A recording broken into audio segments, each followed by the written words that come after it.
एक रात चेकिंग के दौरान मुझे 70 लाख रुपए की रिश्वत की ऑफर की गई थी। यह वीडियो उसी सच्ची घटना पर आधारित है। नमस्कार मित्रों, पिछले वीडियो में मैंने बताया था कि 33 साल की पुलिस सेवा में ने मुझसे क्या छीना और मुझे क्या दिया।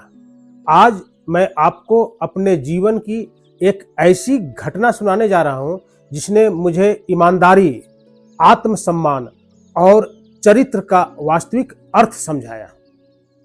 क्या ईमानदारी की कोई कीमत होती है?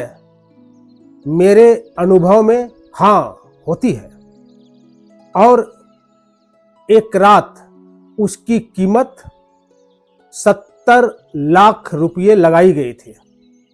रात के करीब 12:30 बजे थे और मुझे बिल्कुल अंदाजा नहीं था कि अगले कुछ घंटों में मेरे जीवन की सबसे बड़ी परीक्षा होने वाली है। यह घटना देवघर की है। मैं उस समय कुंडा थाना का थाना प्रभारी था। रात काफी हो चुकी थी। वायरलेस पर सूचना मिली कि एक स्कॉर्पियो में कुछ संदिग्ध अपराधी भाग रहे हैं। सूचना गंभीर थी। मैंने तत्काल उपलब्ध पुलिस बल को साथ लिया और सड़क पर चेकिंग शुरू कर दी। रात गहरी होती जा रही थी। सड़क लगभग सुनसान थी। हम इंतजार कर रहे थे। कुछ देर बाद एक स्कॉर्पियो दिखाई दी। सूचना में सिल्वर रंग की स्कॉर्पियो की बात कही गई थी, लेकिन जो गाड़ी हमारे सामने से आई वह लाल रंग की थी। फिर भी हमने उसे रोक लिया। गाड़ी में 4 लोग बैठे थे। मैंने पूछा, कहाँ जा रहे हो? उन्होंने जवाब दिया, तारापीठ जा रहे हैं। पहली नज़र में सब सामान्य लग रहा था, लेकिन पुलिस की सेवा के वर्षों के अनुभव ने मुझे एक बात सिखाई थी। कई बार आदमी की भाषा से ज्यादा उसका व्यवहार सच बोलता है। जैसे जैसे पूछताछ आगे बढ़ी, उनका व्यवहार बदलने लगा।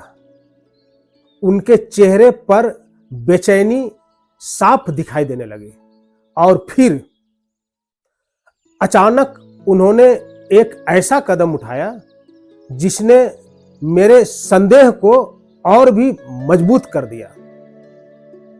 उन्होंने हमें रुपयों का ऑफर देना शुरू कर दिया। पहले विनम्रता से, फिर आग्रह करके, फिर दबाव बनाकर, यहां तक कि मेरे साथ मौजूद पुलिस कर्मियों की जेब में जबरन रुपया डालने की कोशिश करने लगे। लेकिन मेरे साथ के जवानों ने भी साफ मना कर दिया।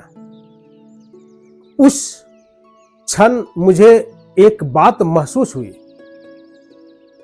ईमानदारी भी ऊपर से नीचे बहती है और भ्रष्टाचार भी। यदि नेतृत्व समझौता नहीं करता तो नीचे खड़े लोग भी मजबूत बने रहते हैं। जब उन्हें लगा कि हम झुकने वाले नहीं हैं, तो रकम की मात्रा बढ़ने लगी। 1 लाख, 5 लाख, 10 लाख, 20 लाख और देखते ही देखते बात 70 लाख तक रुपये तक पहुंच गई। अब आप सोचिए, यह आज से लगभग 20 वर्ष पहले की बात है। उस समय 70 लाख रुपये की कीमत क्या रही होगी? मेरे सामने 2 रास्ते खड़े थे। पहला रास्ता था रातों रात अमीर बनने का। दूसरा रास्ता अपनी वर्दी और अपने कर्तव्य का सम्मान बचाने का। लेकिन सच कहूं, उस समय मेरे सामने रुपये नहीं खड़े थे। मेरे सामने मेरा चरित्र खड़ा था। निर्णय कठिन नहीं था। मैंने तत्काल अपने पुलिस अधीक्षक महोदय से संपर्क किया। उन्होंने निर्देश दिया, सभी को लेकर टाउन थाना आ जाइए। मैं स्वयं स्कॉर्पियो चलाकर उन लोगों को लेकर टाउन थाना पहुंचा। लेकिन कहानी यहीं खत्म नहीं हुई।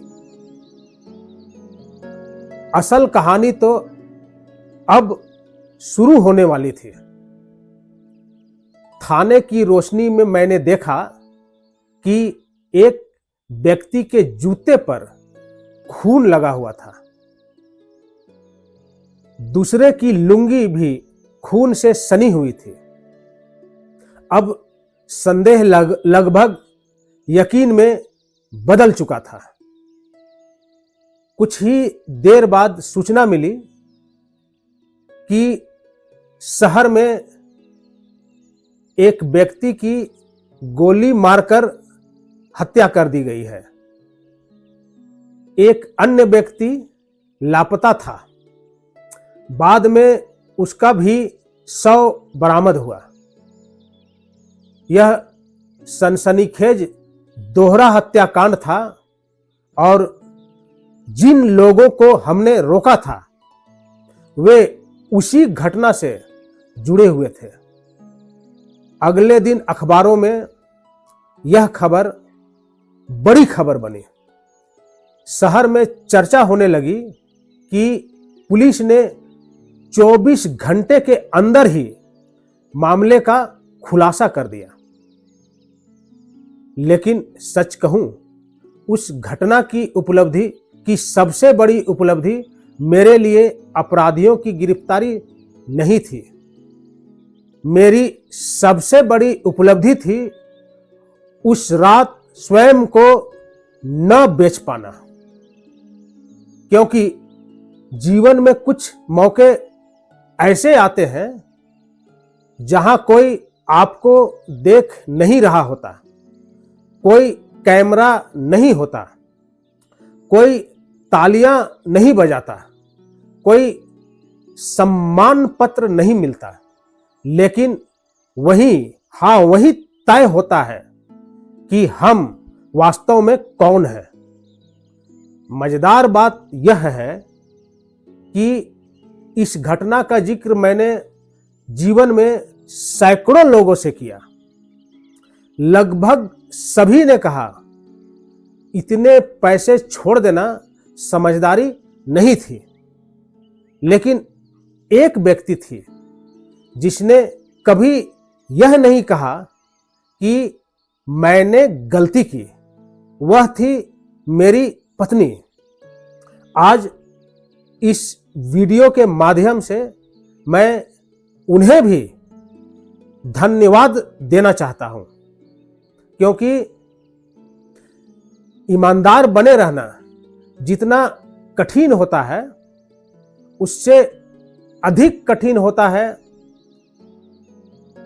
किसी ईमानदार व्यक्ति के साथ मजबूती से खड़े रहना। स्पष्ट है, आज आप जो भी हैं उसमें बराबर का योगदान आपकी पत्नी का भी है। अपनी पत्नी को एक बार बोलकर तो देखें। आज मेरे जीवन में जो भी उपलब्धि है उसमें आपका भी बराबर का योगदान है। देखेंगे घर का माहौल बदल जाएगा, क्योंकि घर का माहौल हमसे नहीं बनता। घर का माहौल पत्नी और बच्चे ही बनाते हैं।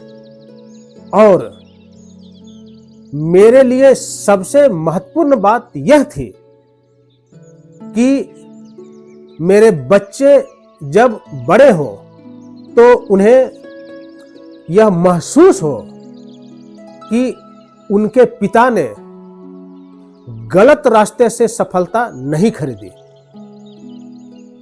मेरा अनुभव है कि बच्चे हमारी बात कम सुनते हैं, लेकिन हमारा जीवन को ध्यान से देखते हैं। हम जैसा जीते हैं वे वैसा ही सीखते हैं। उस रात मैंने केवल अपनी वर्दी ही नहीं बचाई थी, मैंने अपने बच्चों के लिए एक उदाहरण भी बचाया था। मित्रों, जीवन में हम सभी के सामने अक्सर ऐसे अवसर आते हैं जब समस्याएं घटना बनकर हमारे अंतर मन के दरवाजे को खटखटाती है। घटना या समस्याओं का अपना एक उद्देश्य होता है। ये हमें हमारे आंतरिक मूल्यों को जगाने आती है। मेरा अनुभव कहता है कि परिवार में मूल्यों की अपनी एक कीमत होती है। बच्चे अपने माता पिता से जीवन के मूल्यों को सीखते हैं और अपने जीवन में उतारते हैं। बच्चे हमारी ही फोटोकॉपी होते हैं। यदि हमने बच्चों से कोई शिकायत है तो बच्चों पर तोहमत लगाने से पहले हमें अपने जीवन का पुनर्मूल्यांकन करना चाहिए। हमारे भाषण का असर बच्चों पर नहीं होता। हमने जैसा जिया है बच्चों ने उसकी कॉपी की है। संसार हमारे मूल्यों का कीमत लगाने के लिए बैठी है। रकम या लालच अलग अलग हो सकती है, पर परीक्षा एक ही होती है। क्या हम अपने मूल्यों को बेच देंगे या उन्हें बचाकर रखेंगे? उस रात की सबसे बड़ी कमाई 70 लाख रुपये नहीं थी। मेरी सबसे बड़ी कमाई थी अपना आत्मसम्मान बचाए रखना, अपनी वर्दी का सम्मान बचाए रखना और अपने बच्चों की नजरों में अपनी जगह बचाए रखना। आज वर्षों बाद पीछे मुड़कर देखता हूं तो मन में संतोष होता है। मैंने सही निर्णय लिया था। दोस्तों, रिटायर्ड स्टूडेंट चैनल आपके अंदर सुसुप्त पड़े आपकी आंतरिक मूल्यों को जागृत करने और समझने में आपकी मदद करेगी। संसार आपको भ्रष्ट होने के लिए उत्प्रेरित करती रहेगी, परंतु आपके घर की शांति, आपसी संबंध और आपके बच्चों का भविष्य आपके मूल्यों पर निर्भर करती है। आत्मसम्मान के साथ जीने का मजा ही अलग है। मेरे रिटायर्ड स्टूडेंट चैनल को सब्सक्राइब अवश्य करें। चैनल को सब्सक्राइब, लाइक और शेयर करना मुझे नए वीडियो बनाने के लिए प्रोत्साहित करता है। मित्रों, उपरोक्त घटना से मिली प्रशंसा ने मेरे अंदर अहंकार पैदा कर दिया। मिलते हैं अगले संडे एक नए वीडियो अहंकार हमारा सबसे बड़ा शत्रु के साथ। धन्यवाद।